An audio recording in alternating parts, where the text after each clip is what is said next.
Bakit itinatawid ang mga bata sa ibabaw ng kabaong kapag may ililibing? Mga kaibigan, nasubukan nyo na bang pumunta sa isang libing at nakita nyong tinatawid ang mga maliliit na bata sa pamilya dun sa ibabaw ng kabaong?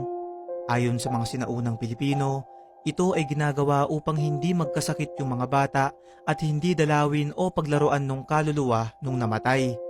Naniniwala kasi ang mga tao noon na ang mga bata, lalo na yung mga sanggol, ay nakabukas ang mga third eye na dahilan upang makakita sila ng mga kaluluwa, at pinaniniwalaang ang third eye na ito ay unti-unting nagsasara habang sila ay tumatanda.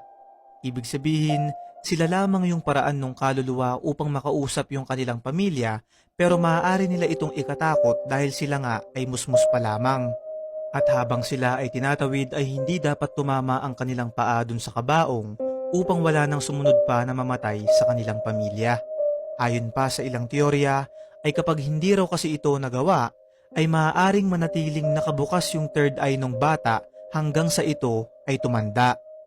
Kaya naman upang ito ay maiwasan ay tinatawid sila sa ibabaw ng kabaong sa paniniwalang hindi sila dadalawin nung namatay.